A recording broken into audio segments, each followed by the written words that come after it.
Welcome to the Badgerland Birding Podcast. I am here with Peter Mundale, and Peter has been doing some work at the Hawk Research Station up in Duluth. Peter, how's it going? It's going fantastic. Yeah, we caught up with you last when you were doing your field work in the summertime on the mosquitoes in Minnesota. Are you happy that that is starting to come to an end and now you have some cool fall weather and hopefully less bugs? I'm very happy that the bugs are gone. I'm also very happy that the weather's starting to cool down a little bit and I'm not wearing a giant sauna suit out there. But I do miss some of the birds though. So What birds are you trade-offs. missing most?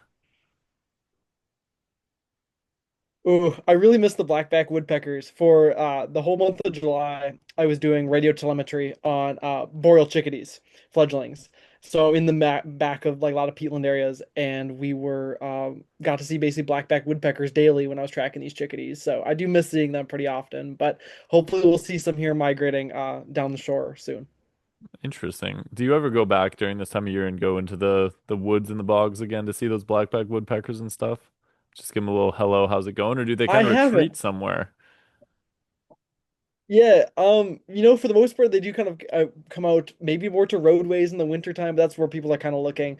I feel like they become just more common in the winter, easier to find. It's a big woodpecker, but yeah, I'll definitely probably go back to some spots this winter to catch up with them.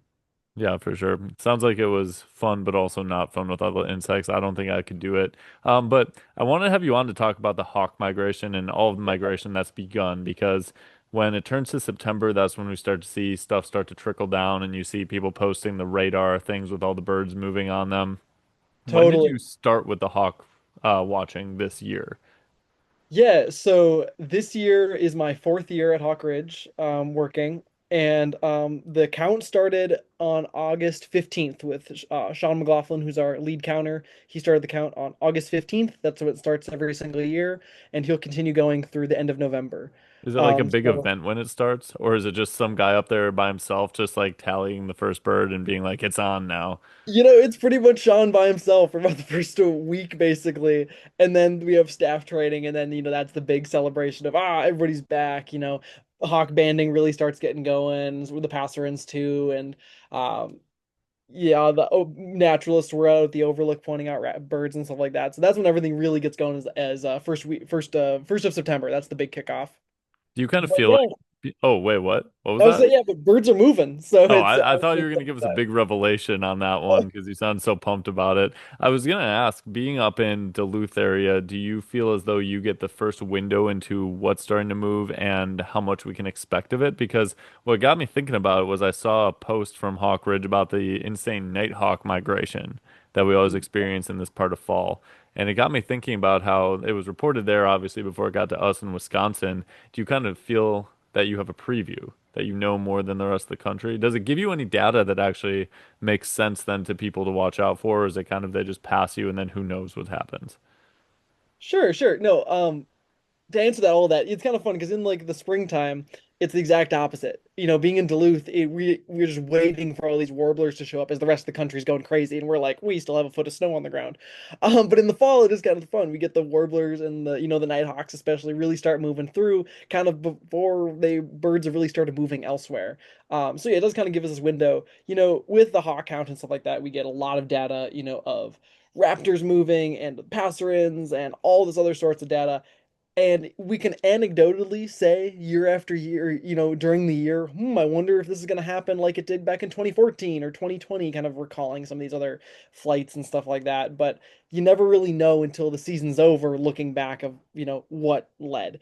So, for example, why I'm like spitting this is that we have currently in the Great Lakes a huge red-breasted nuthatch eruption happening.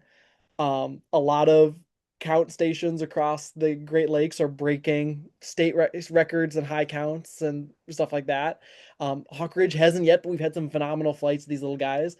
And the last time that really happened with some red-breasted nuthatch eruptions has been good winter finch years and Okay, stuff like that. okay. Uh, Today I was counting up at the ridge. I count on the platform Tuesdays and Thursdays to give our counters some days off and stuff like that. So I So you was shot counted down. today. We're I filming did. I counted on a today. Tuesday. Okay, well, we're gonna It have to was get into exactly what was seen today, I think.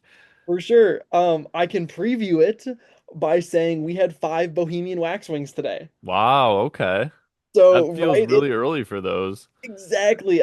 We found out later for some other birders, it's the second earliest record in Minnesota, like Wow. all time. And again, past years we've seen really early movements of Bohemian waxwings in September have also led to really good finch years. So I'm just prefacing, we do kind of have some anecdotal information of from past years of what this can show and what we can expect. But That's yeah, pretty cool. What back to the nuthatches. So are you saying that you anticipate it's going to be a huge nuthatch year this winter, just based on what you're seeing it up there? already is. Yes, it already is based off what other sites have seen. We've seen a lot of red-breasted nuthatches pouring out of the boreal forest. It's interesting because a lot of their like peak migrations in past years are already kind of, or like if we're on eruption years, are in September, Hmm. kind of mid-September. So we might probably be hitting the peak right now, if not dropping down. So maybe we'll see one more big flight of them, but then they'll kind of just slowly keep dispersing southwards, probably uh, to spend their winters and stuff like that. So most likely it's because they don't have enough food up north. I'm not exactly sure what drives red-breasted nuthatch eruptions, but I'm not sure if we know exactly either.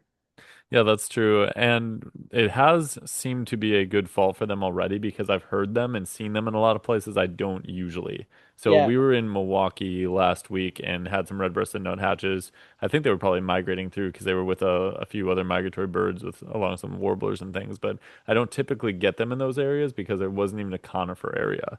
You can get Oh, them if sure. you go to the right habitat around here, like the Kettle Moraine State Forest has a lot of conifers and find them there. But when you're getting them in places where that's not even prime habitat for them, you know that's usually going to be a good thing.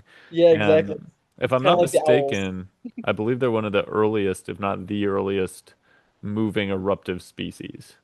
I would agree with that. Our crossbills, the only exception I would say would be like crossbills, but they're doing their own wild thing of knowing where there are cone crops, and we sometimes see huge movements of red crossbills as early as second week of August.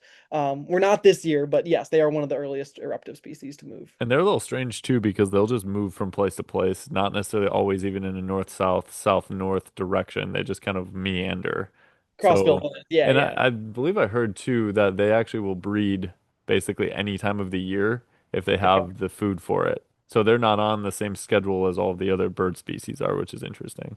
No, yeah, red crossbills are another wild one where they just somehow know that there are ripe pine cones in the Rockies and they'll migrate out of like the boreal across the country to like down into the Rockies. Or all of a sudden, boom, they know it's in Newfoundland, so they move back. So yeah, they can kind of move whenever throughout the year. And yeah, they'll breed, yeah, like you said, year round, which is insane. You have to wonder how they figure out where that stuff is because it seems that there is a direction to the migration, not Totally. necessarily aimless wandering. Although maybe it is aimless wandering until they just come across something and then they're set. Because they can move pretty Exactly, far yeah. south. Nuthatches can move pretty far south too. I've seen them in some pretty southerly states. So take us through what else you're seeing up there. Any trends that you're noticing already? Yeah, the best way to describe this fall so far has been really weird. And this has been a standpoint from what we've been seeing at the count and just what the banders have been kind of seeing too, is it's just weird. And how I can best describe it is we had a big cold front come through end of August, which doesn't normally happen. Typically, we start seeing those more in September, like these big cold fronts that bring these northwest winds. And why northwest winds are so important is they have that northerly direction or coming down from the north, so it's pushing birds south, and then the westerly component pushes birds up against the lake. So it's always on northwest winds that we really see really solid raptor movement. It's like the perfect hawk watching sky. And we had some of these northwest movements at the end of August, and we were seeing ravens migrating south.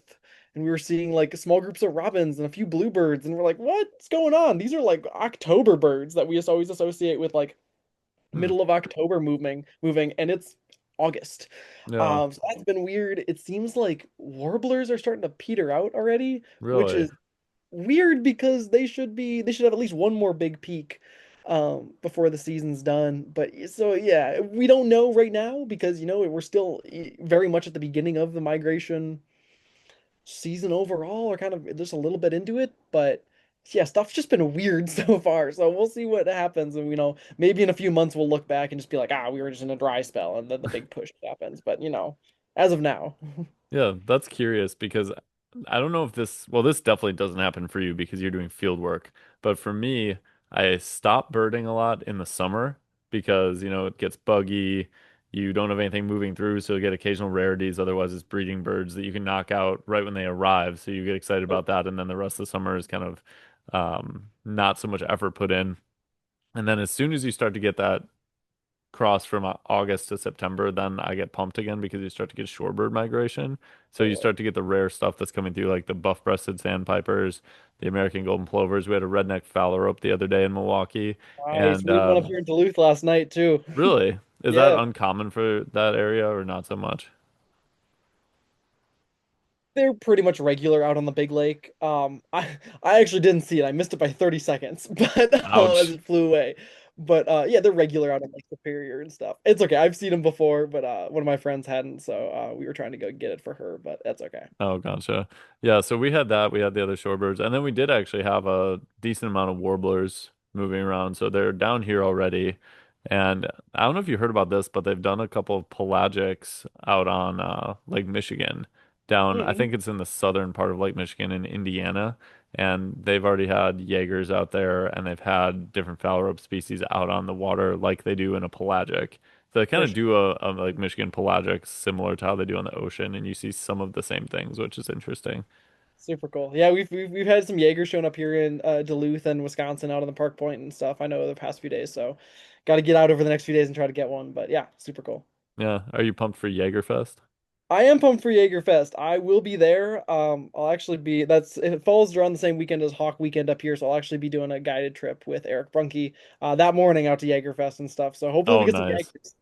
Is it that Saturday you're doing it? It is, yeah, Oh, okay. I was thinking about trying to go up there that Saturday and for then sure. just I was thinking about doing it one trip, go up there and then just stay for Saturday and then come back. I don't know if that's feasible. We've done it before, but that's kind of a lot of work to go up there for Definitely. that short amount of time.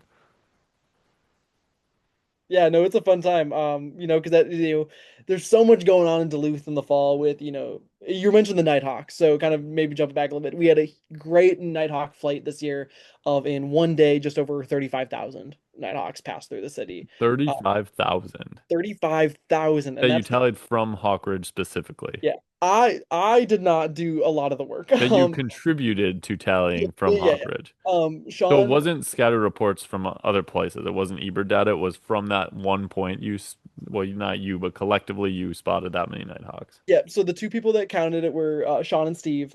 So Sean's lead, he's the lead counter at Hawk Ridge. He was counting, noticed, he's the count starts at Hawk Ridge just before sunrise every single day. So I've been up for a while. But so Sean got up there in the morning and there were Nighthawks already moving at sunrise, which they kind of do. And but typically on these like big days, it's going to be a good day because the Nighthawks are already moving. And so he had Nighthawks moving and they kept kind of moving in small groups throughout the day.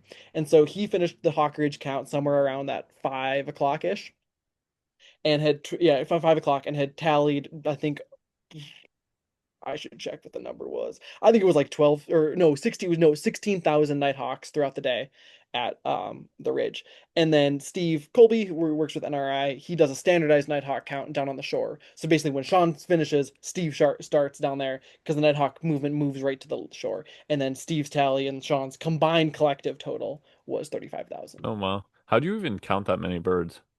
How Carefully. how accurate can that even be? Yeah, the nice thing, Nighthawks overall are very easy to count most of the time. So when they're migrating, if you've ever seen like blue jays migrate, Hmm. blue jays migrate in these very loose streams. Nighthawks do the exact same thing. So you can find a stream and they're loose, they're not bunched up like cedar waxwings flying really fast, and you can basically click them by fives or tens. So it's often those little handheld clickers, and typically you've got two people on the shore. If it's a really busy night, you got two people, somebody looking inland, somebody looking right on the shore, counting Nighthawks by tens. And it's pretty go go go sometimes. I had a few nights, we're just like, we had like one night which was like 1,300 Nighthawks. That's nothing compared to 35,000, but it's still great fun to get out there and see these huge just lines of Nighthawks come down the shore. It sounds exhausting, honestly. Oh, it's so much fun. It's so cool. I find it relaxing just because like You find it gets my brain to focus relaxing. on something. Yeah, it gets your brain to like focus on something. The only thing that matters at that moment is the birds. It's like, I don't have to worry about work right now. I don't have to worry about homework or classes or life or stress or anything. It's just the birds. So counting can be very, very relaxing. It feels like you were built for this. I've enjoyed it over the past 4 years. So yeah. How did you get into it in the first place? Yeah. So kind of my backstory, I guess, is I've been coming to Hawk Your Ridge. origin story. Yeah, my origin story. I've been coming to Hawk Ridge since 2010. So I first came up, as a tiny little whippersnapper. When I was interested in birds, my parents would bring me up for do like a weekend A trip, tiny and little so whippoorwill. whip. I like this. I like this. And so yeah, I got the hooked on the birding bug then. Got to release a sharpshin hawk as a tiny little kid, and that was like the biggest thing in my life, and that's what flipped the switch. So then basically 12 years later, I volunteered for my first season of Hawk Ridge after arriving here in Duluth as a student, and I've been with them ever since, and it's been wonderful. My hired job is as naturalist count interp. So basically my job is pointing out birds to people. Um, I've also done volunteer with the passerin banding and owl banding. And then just this past year, I got hired as both naturals count interp on weekends, but then also the relief counter for Tuesdays and Thursdays to It's give just our like a food relief counters. pitcher. Yeah, literally, yeah, yeah. They're like, you can do it, so kick him in a few days. Yeah, They're like, yeah, Tom Smith's had a few bad counts lately, so we're gonna bring you in to finish out the inning. yeah, yeah, yeah. Do you still do the owl banding? Yeah, I do. So, I've been doing that for 3 years now. More as just like a volunteer capacity. Is we have a lead owl bander who takes over and banding apprentices that are there. And then again, I'm the just the guy that's like I'm not paid, but just there to help out if they need. So yeah, it's a fun time. We last year obviously was super excited because we caught like 75 boreals in the month of October. Oh yeah, So that was kind of fun. But yeah, we mainly get saw-whet owls and long-eared owls and stuff. The cool thing at Hawk Ridge is we have our count data that goes from mid-August through the end of November, and then we have our banding research, which is more catch and tag research versus the count as observational. But starting mid-September, September 15th, we will have 24/7 banding going on at the ridge. wow, So you have passerines going on from just before sunrise to, or basically sunrise to a few hours after. That's when the diurnal raptors banding starts, and they go until basically a little bit before sunset, and then the owl banding takes over and is going all night long, and it that's just repeats like crazy. that. So yeah, That's absolutely wild. And it's a the crazy. owl banding is at Hawkridge as well. Yep, it's up at our main station up on top of the hill. So why don't you just because I've seen owl banding at the Stephen Point Research Center, which I forget what it's actually named, but the process is kind of fascinating. Could you just walk everybody through the process of how they actually catch and then band owls? Totally, totally. So if anybody's familiar with like typical passer and banding or netting and stuff like that. Basically, we use these things called mist nets, and they're 12 meters long, and it's basically this very fine net mesh, kind of like a gill net, but very much smaller. But how they work is like obviously like gill nets for fish are just the mesh netting, and this we basically make folds in it using these trammel lines to basically make big pockets, almost like hammocks, kind of in it. And so when the owl hits the net, the whole pocket like opens up to absorb the impact, and then the bird can't go any farther, so it kind of falls down into this pocket. And it's never like a gill net with fish, which is like tangles them. This just like carries them, and we always tell them it holds the owl like a hammock and just kind of like rocks it to sleep. No, so it just Gently, like like holds a the owl. cloud. Yeah, exactly. And they really do. Like, there's been some times we've had to like sit by nets to make sure, protect from like barred owls and stuff. And you watch the saw-whet fly in, and it really does just like absorb the impact. Also, you're like, whoa, super cool. So we have these array of nets, and basically in the woods we cut like lanes to make a box around a place in the woods, and we fill the sides with our nets to basically make a square of mist nets, and in the center of the square we put a speaker that plays the saw-whet little all night long. And it's weird, it's funny because we're playing on the speaker the breeding song of saw-whets, which they sing in February and March, but they come in October to investigate, and it works well because we typically band between 900 and 1200 saw-whets a season. So Crazy. yeah. Yeah, that's awesome. And then you did mention long-eared owls as well. Why do those show up? Are they just hearing the saw call and then Yeah, all so of us we get actually that have too? so on one side of the hill we have our saw-whet setup with our array of saw-whet nets. In our open field, we have a triangle of mist nets that we have a speaker playing long-eared owl calls. Ah, gotcha. And then over on the other side of the ridge, in the pines, we have a triangle or a square of nets that we have a speaker playing screech owl for the first half of the year, and then a boreal owl starting in Very October. nice.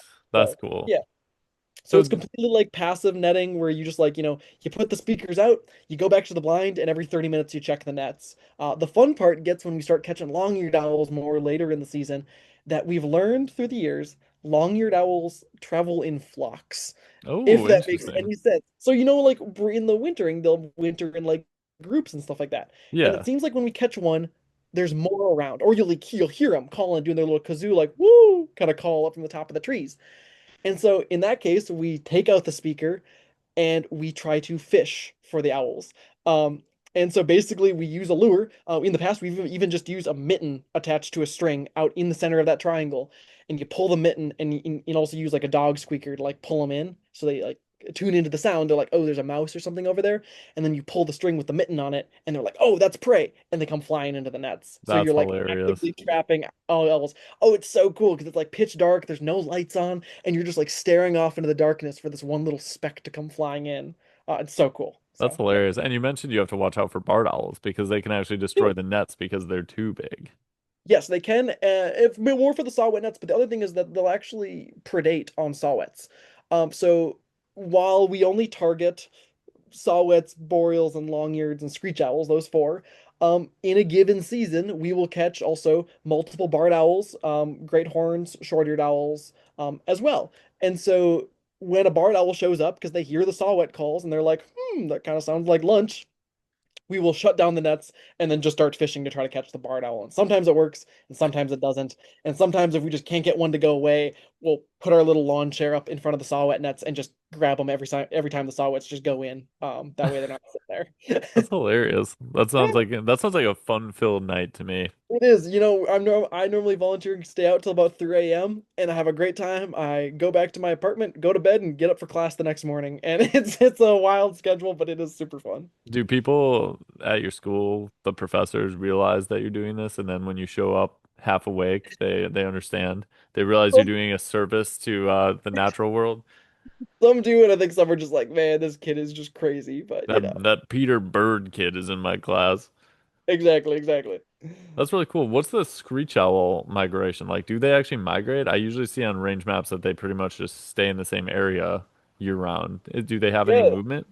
So that's kind of what Hawkwatch, one of the reasons we play Screech Owl and are trying to figure out and trying to learn more. How the Screech Owl thing started is one night the owl banders were up there. They had a saw-whet, long-eared, and boreal going, and all of a sudden they're hearing like a because sometimes the saw-whets and owls will call back to the calls, and they're like, "Holy cow, that's a Screech Owl calling!" And so they heard a screech owl and they're like, that's just weird. And the next night it's calling again. They're like, that's really weird. And then the third night they talked to the research director, and the research director's like, yeah, put out a screech owl call, try to catch it. And that third night they caught it. And they banded it. It was a nice little gray morph screech owl. And we caught that same screech owl 5 years in a row. Oh, interesting. And then one year, I think it was 2 years ago, we didn't catch it. And so it either died or moved on or something. But we still keep playing Screech Owl calls because they do get seen along the North Shore occasionally. And we're just trying to understand a little bit more about exactly, do they migrate? Are they sedentary? Are they moving north? What's going on with that? How So many yeah, do you get typically in a season? that was the only Oh, one just that we one get. over and Yeah. over again? Okay.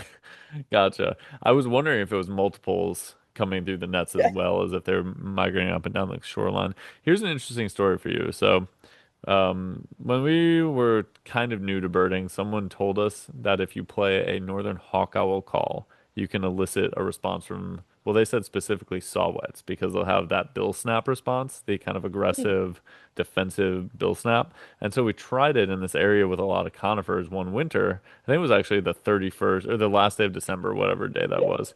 And we got a saw-whet response immediately, then a barred response like we played it once, got Sawwet, got Bard, and then Screech Owl in the distance as well. So for whatever reason, they felt very passionately about that Hawk Owl call, and it elicited a response from three different owls in the span of 30 seconds. Oh, that's super cool. I'd never heard that before, but I will have to try that. We do owl surveys in the spring in March time. Once the saw-whets start showing back up, we have to I've designed some like basically like road surveys that we basically go to a spot, we put a speaker out, and it has a tape where it plays a minute of a or a 30 play a minute 30 seconds of the call and then silence for um 5 minutes and then it'll start another species. And we started doing it this spring because I wanted to see are there boreals breeding somewhere near Duluth and like trying to find some stuff. And we did get some boreals responding, but it was mainly then while they were heading back north, and we didn't get them on the second time. But Sure. yeah, we get saw-whats to like respond, and they like don't stop. We used to have a barred owl on it just to get the barred owls to like elicit a response and try to see if they're around. And we didn't have to because once the saw-whet goes, they start going, and then all the saw-whets start they shut up. That Yes. was the game. But yeah, cool. I'll have to give that a try this spring. Yeah, one of my friends always calls it going up the food chain. So you always start with the smallest, then go up from there Yep, so that you don't just scare everything by going barred owl right away. Just going for with the sure. big guns immediately. Yeah. Is there any concern about playing owl calls so much in an area? Or since it's for scientific research, it doesn't matter? Or since they're migrating, it doesn't matter as much? What's kind of the stance on that? Yeah, so obviously playback is such a touchy subject with so many people. And like everybody has their own opinions and stuff like that. My stance on it is like, I would never use playback during the breeding season or even on like Hmm. on spring migration because that's when birds are establishing territories. I'm a person that's like also, if you're having like a bird like a three-toed or blackback on territory, you don't need playback in the winter either. But for some species, pishing, I'm a huge proponent of. I think pishing is great, especially if you can do a really good chickadee, impression of like something like that. They'll get a lot of birds to come in. When it comes to like playing the calls, it's we don't understand why these birds are coming into a call. It's because I mean they don't breed this time of year. Hmm. So you know it's a curiosity thing. It's a thing for scientific research. So I think there's a little bit where it's just like it's the methods that are allowed. A little bit of Uh, leeway. a little bit of leeway. It's kind of a thing of we don't know any other way to. Saw-whets are one. They're a very common North American owl in general, but like you never see them obviously because Hmm. they're so small and really elusive during the daytime. And we really have no other way of studying them and catching them. Like you could, put a mouse like lure out on like try to fish them in, but you might catch one a season versus the we just found a method that works really well for them. And this is done by a number of banding stations all across the United States, and it's cool because we saw-whets out of all the banding that we do at Hawk Ridge, passerines, raptors, and owls, saw-whets are our most recaptured species. That's interesting. So they must be following very similar migratory routes up and down the Totally. coast. Yeah, and we get owls that were banded farther north of us, and we could also get saw-whets that were banded south of us like the year before, and like got banded and then migrated back north, and now we're catching them on their way back south again. Yeah, what percentage of these owls are recaptures in some way, and how many are first-time captures, For roughly? sure, I'd say if I'm trying to remember like roughly like what are recap pages, I think it's between 10 and 20% is our recaps. Okay. So you think that's about 100 to 200 saw-whets a season, um, which is phenomenal when you're banding 1,200 birds. So yeah, so that's about a percentage of the recaps. The good thing is a lot of them aren't our birds that we banded previously. They're coming from other stations. We've done. I know they've done before work with putting like backpacks on saw-whets because they do make some satellite tags that are small enough. And we got some data from them. The problem is a lot of saw-whets unfortunately have a lot of mishaps with getting getting hit by cars because That's they're too hunting bad. along roadways on migration and they're not very fast flyers. That's a So I'm bad worried combo. it's a bad combo, yeah. Man, that's too bad. I was gonna say as well, they're the low end of the food chain for predatory birds too, so there's a lot of Totally, yeah. stuff that predates them. Yeah, that's too bad. But yeah, I mean, we can age saw-whets out to about 2, 3 years. So that's for the most of what we see are like, 2, 3 year old birds. Sometimes it's just, it's after a third year, we don't know how old it is, but Hmm. somewhere in that range is normally what would be pretty common to see. And you made that comment that they're actually a very common bird, yet I Mhm. think that they're one of the more desirable North American owl species for Totally. birders and photographers to find. And one of the reasons for anybody listening that they're so hard to see is because unlike screech owls that'll use a cavity and stick their face out, they will like to just sit near the trunks of trees in all these branches, especially conifers, and just remain hidden for the whole day. So usually the Totally. way people end up finding them if somebody doesn't give them intel is you look for the whitewash near the bottom of the tree Mhm. because they'll roost in those areas and leave some evidence behind, but then they also will not always come back to the same spot and they have a tendency to move around a lot when they're roosting. So that's why they're so tricky to see. Peter, would you say that they are actually the most common owl that we have in the US? Ooh. I think by overall probably population size, probably. And that's made more so the more so the reason is that it's because they're breeding up in the boreal forests and in some more like they really love aspen because aspen edges because that's what's the pileated cavities are in.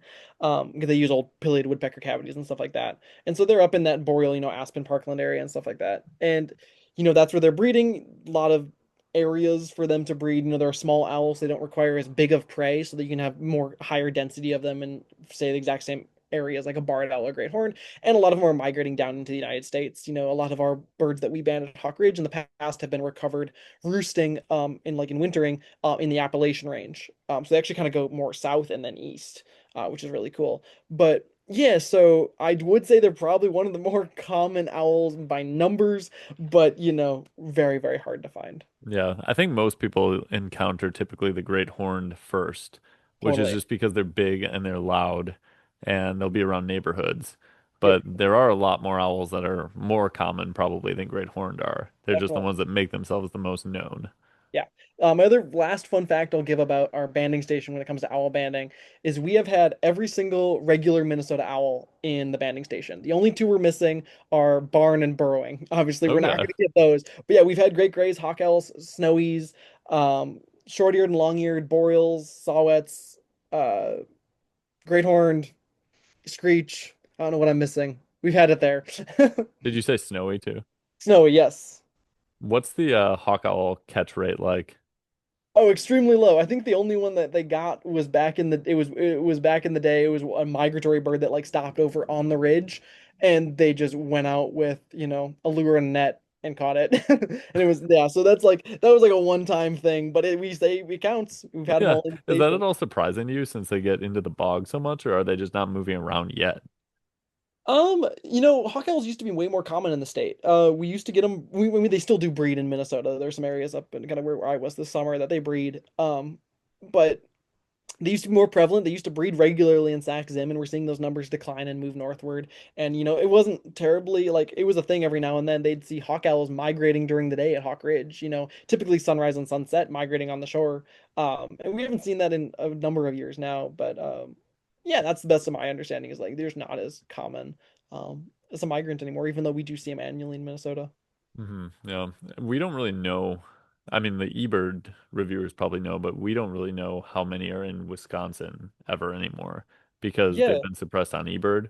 So you used to be able to have an idea of, one would show up, two would show up, and now data just is not there for the public to view. So for sure. that's, Yeah. I'm assuming there's probably not many though, maybe once in a blue moon. No, I wouldn't expect so. I know like one. A friend of mine found one in south of the Twin Cities in March of last Oh, year. okay. And we're like, what the heck is this bird doing down there? But yeah, for the most part, they kind of stick north of Duluth, if not like a little bit west of Duluth when they do come down, at least in a typical year. Yeah, Yeah, there's some records from our state of being south by where we live near Milwaukee. So at some point they were coming down this far. I don't know if we'll for ever see sure. one down this far ever again, unless there's a really weird eruption year or something like that. What other trends have you seen so far in the hawk watching this year? Anything else to be on the lookout for? Yeah, let me think about nothing crazy yet. We're kind of we Hawk Ridge got their first black-backed woodpecker of the season migrating yesterday. Um, so we're kind of that's one that we're like every single year we keep an eye out for a little bit.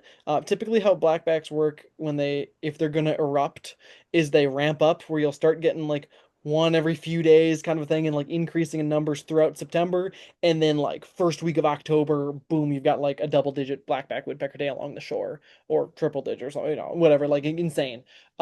As they're moving south. And I don't know how far south they go, further than Minnesota or seems like probably into Wisconsin a little bit, if anything. But last year they started ramping up in September and then they just quit. And we're like, Hmm. what's going on? But we had like a whole week where we had like one or two a day basically at the Hawkwatch and multiple on the shore and other count sites and places up in Duluth, but then they just kind of stopped. So maybe Hmm. they'll actually go for it this year. That's one we always look for. But definitely kind of in the back of our minds is waiting for October and being like, hey, what are the winter finches gonna do? What are our red pole flights gonna be? What are our pine and even grosbeaks? What are our crossbills gonna do with these kind of flights? That's something kind of we're waiting for. But in the meantime, The Sharpshin Hawks are flying now. They're going to be picking up. The Broad-winged Hawks, we finally had some really good flight days this weekend. Bald Eagles are moving good. So, like, our true good, like what we'd expect September Raptors are definitely on the move. And now it's just enjoying them while they're here before they're gone. So I need to ask about the goshawk situation. Oh, I yeah. know goshawks more toward November, if I remember correctly. Is that Later accurate? in the season. Yeah. So, Goshawks are a funny one because so Hawk Ridge has been doing count data now for 53 years. This is our 53rd year of doing standardized counts.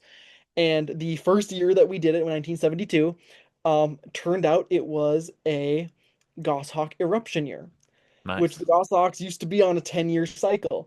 And it was that first year, I think they counted somewhere between like 4 and 5,000 goshawks, Wow. like an absurd number. And it's a 10-year cycle, so because they followed snowshoe hare, or at least we assumed, and it was in line with snowshoe hare populations. And so then, 1982, the Goss flight comes along, but it's only about 2 to 3,000. And then the 90s come along, and it's about 1,000 to 2,000. And then 2002 comes out, it's about to 1,000. And then by 2012, we had like no eruption. It was like a typical year where you just get about 100, 200.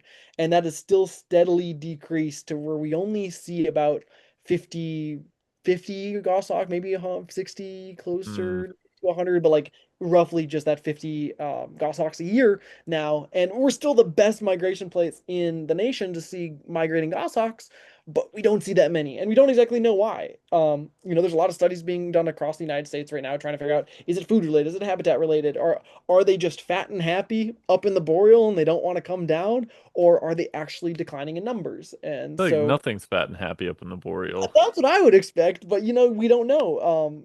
So yeah, and there's a lot of people working on it right now, so hopefully in the next few years we'll get some answers going on. But yeah, that's where we are currently with the Goshawk situation. But yeah, typically when we do see them, we start seeing them in October, and then the adults really start coming down in like November. But yeah, also most of the birds we see are hatchier juveniles, just young and dumb.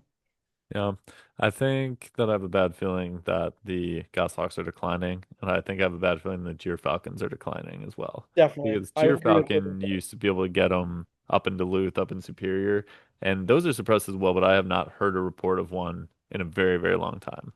I think the last one in the Duluth area, from my knowledge, is 2016. So it's been almost 10 years. That's Had too one. long. That is too Yeah. long. Yeah. Did, So did they used to be a thing that you would see over Hawkridge? You may not even know or remember. yeah, I've never seen them while I've been up there. I know they used to see migrating jeers occasionally in October and stuff like that. I know back in 2013 they caught one. They caught and banded a I think it was a hatchier female. But yeah, so I know that they used to see them occasionally. It's still the dream for a lot of our hawk watchers are wanting to see a jeer migrate by in October, and you know, maybe this is the year. We will have to wait and find out. But yeah, it's been hasn't been a thing for almost 10 years. It could be the year. We can only hope. Exactly. Exactly. Um, so for birders that would like to go up to the Duluth area, what can you do at Hawk Ridge? Is it open to people to just come by and check it out all the time, or is it only sometimes, or what's the deal with it? Yeah, so Hawk Ridge is staffed with naturalists and count interpreters like myself, from September 1st all the way through October 31st. So we still got a month and a half left of migration for people to come up and visit. But even then, when there's not staff naturalists, you're able to come up to the overlook until they close. They close the road at the end of November. But yeah, come up, you go say hi to Sean in the middle of November when there's still bald eagles and goshawks moving, and it's not nearly the numbers as in October, but there's always birds up there. And so, yeah, the public is free to come up whenever, come watch the migration, enjoy. The biggest thing I can tell people is it's extremely weather dependent. So today was a very, we would say, light migration day. We're not allowed to say slow anymore, Okay, because there are no slow days. But for example, we counted 13 total raptors today. that's not Not great, not great, especially but a Hawkwatch station. exactly, exactly. But compared to other stations across like over the Appalachians, that would be like a pretty good day, or like a decent day. But also the weather was southwest winds. It was like so you're getting those pushback. It was wet and damp because it's been raining. So like it was just a not a great day to be.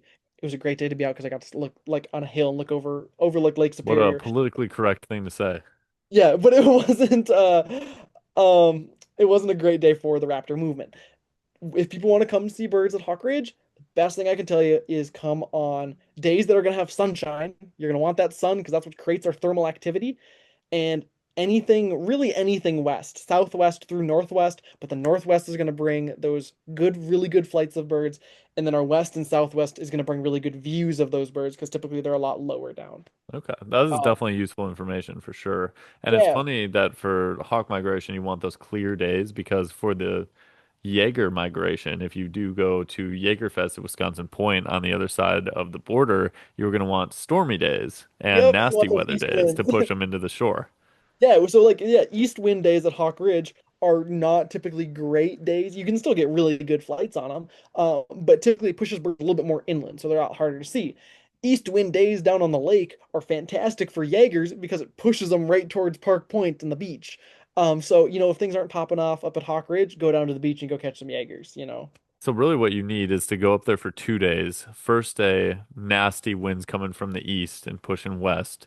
And then the next day to clear up and have a nice wind coming from the northwest, basically, is what you're telling me. That Exactly. would be the Yep. ideal situation if you want to spend time up there. The ideal is you'd want that Saturday to be that east wind, like you said, and then have a cold front move in overnight, bring in those northwest winds. Now, I'm going to preface this. Maybe I'm going to be advertising for Hawk Ridge, but I'm prefacing this is we are currently, for most of the beginning of this month, we've been in a solid cold front. It's been really cold up here in Duluth, like in the 40s at night, and we've had some really strong northwest winds, and it's brought some good flights. Now that cold front's pushed through and we're in a warm front. We're getting like east winds for like the next week. So I'm really excited for counting on Thursday. But this east wind's going to hang around for a little while, and hopefully by not this weekend, but next weekend, which is our hawk migration festival.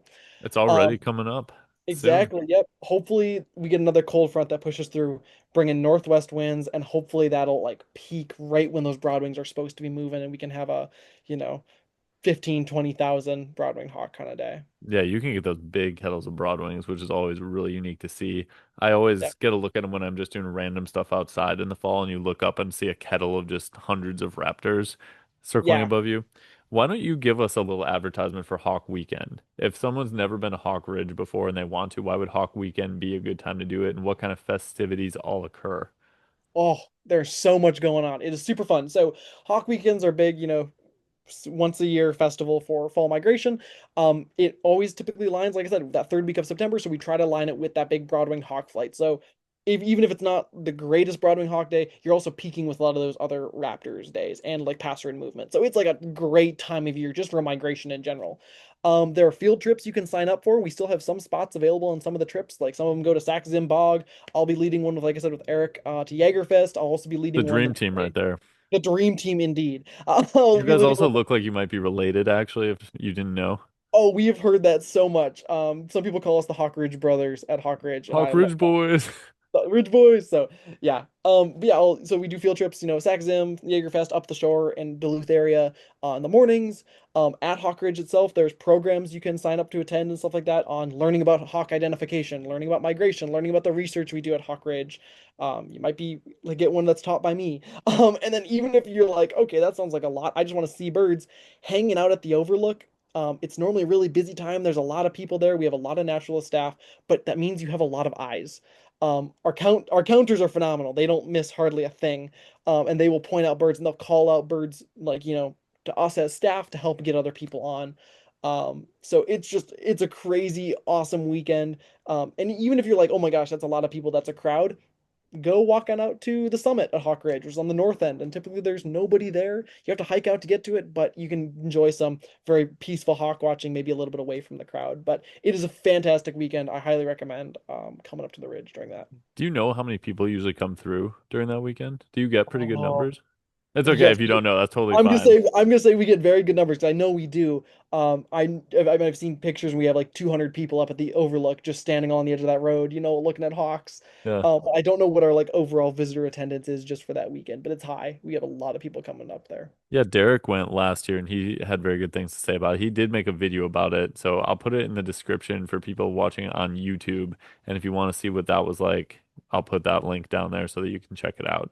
Um, Sweet, definitely. yeah, I want to check it out too. So it sounds like it would be a lot of fun. Yeah. Um, is there anything you're really looking forward to other than that for the migration this fall? Is Yeah, there like a big push of some species that you're like, now this is my time to shine? I am in my my happy place now. my favorite time of year is mid to late October. Um, and the reason I love the Broadwings, I love the Nighthawks, I love the Warblers and stuff like that. But you get to mid to late October, and my favorite raptor, the rough-legged hawk, I even have one up over here on my hat. The rough-legged hawk comes through in really great numbers some years. Also, later October is just our big bird time of year. It's when our big flights of roughies come through, our red tails and our golden eagles and bald eagles are all coming through in great numbers. And the reason is that because they're short distance migrants, for the most part. They're not going all the way to Central and South America like our Broadwings, so Yep. they leave a little bit later. And I love late October because it's just past peak colors. So everything's got that like dark red leaves and fall, very fall, cool, brisk air. It's sweater weather. And you're watching these, the thermal activity's lower then because, the sun still heats it up. There's still thermals, but, they're not as strong. So the birds are a lot lower then too. And just seeing some of these rough-legged hawks come cruising, just above the ridge. Same with some red tails, and having flights of 400 plus red tails in a day, or a few hundred rough-legged hawks, or a good 50 golden eagles coming over. It just That's there's pretty nothing cool. like late October. Yeah, Yeah, that's awesome. So anybody listening, if you want to see hawks migrating, Hawk Ridge is, I would say, an iconic place to do so. There's some hawk watches that take place in other parts of the country, kind of smaller ones along Lake Michigan that I know about, but they don't have the, I'll say the word fanfare that Hawk Ridge probably has along with it. for sure. But definitely get out and check some of these spots out. It's an exciting time of year. Even if you're not at a designated hawk watch, if you have some hill that's has some leading line or like River Valley or something, just get out for a little bit and enjoy the birds coming over because they find the next hawk watch and stuff like that. And get out there and enjoy it because it is just a special time of year having so many of these birds. Move on south, and then it's only 3-4 months before we'll be sitting on top of the hill again in March, waiting for them to come straight back up. I don't know why, but the fall hawk migration seems more fun than the spring one. It is, I gotta say though, spring count in Duluth, with those Eagles coming back in March, it's normally on those first warmish days in March, and like we've had days of, over 1,000 bald eagles come north, and it's like, holy cow. It's so hawk watching itself is one thing I absolutely love, and any way we can enjoy it, we do. Fair enough. Well, thank you, Peter, for joining me, and thank you to everyone else for watching and listening to this episode of the Badgerland Birding Podcast.